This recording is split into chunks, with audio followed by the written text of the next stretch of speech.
Azor Ahai is said to be the true hero of Game of Thrones. The mythical character is considered to be the prince that was promised and the only way Westeros can be saved against the growing threat of the Night King, played by Vladimir Furdik. In George R.R. Martin's original story, the character is introduced as, when the Red Star bleeds and the darkness gathers, Azor Ahai shall be born again amidst smoke and salt to wake dragons out of stone. What's more, it is said the hero will discover a burning sword called Lightbringer, and darkness shall flee before him. The sword can only be created as the weapon is plunged through the heart of their beloved, aka Nissa, but who is Azor Ahai, and what is the evidence for their association?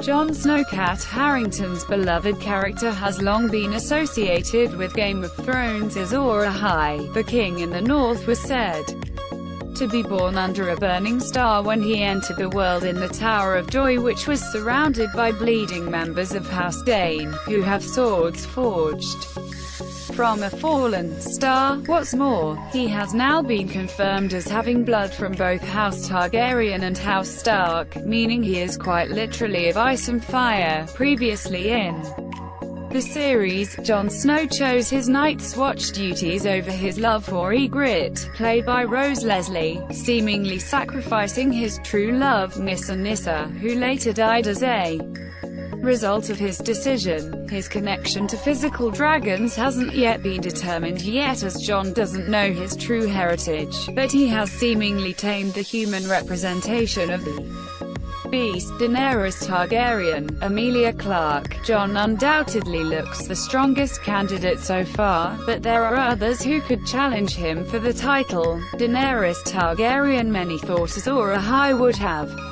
to be a male character, but it seems there is no rule. Maester Aemon. Peter Vaughan told Samuel Tarly. John Bradley. Daenerys is the one, born amidst salt and smoke. The dragons prove it. The prophecy was previously created from the old Valyrian word for dragons, which do not have a particular sex. What's more, Daenerys remains unburned, and quite literally the mother of dragons. Another prophecy added Azor Ahai would be born of the line of Prince Aerys and Princess Rhaella, of which Daenerys was. However, some believe Daenerys is too obvious to be the promised hero and have turned their attention elsewhere.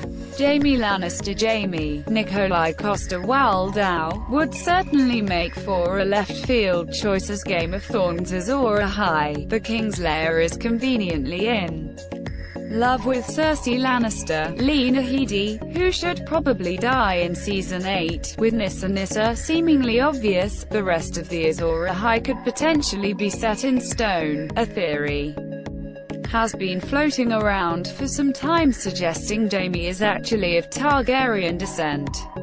It is commonly known that Aerys lusted after Jaime's mother, Joanna, but did he conceive a child with her? Should this be the case, he would own the same dragon blood as Jon and Daenerys, and therefore be a convincing case to fulfill the prophecy. Samuel Tarly. Hapless Samuel has been at the forefront of most Game of Thrones revelations.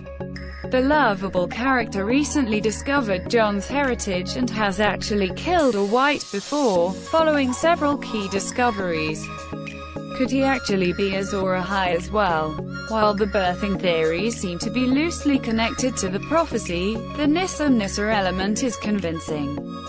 Samuel is partnered with Gilly, Hannah Murray, who he would consider to be his true love. However, he is also deeply loyal to Jon Snow and has been researching how to defeat the White Walkers. For him, clearly a man of leaning, Samuel will no doubt come across how to create Lightbringer soon, but will he be the one to make the mythical sword? Game of Thrones will return to Sky Atlantic next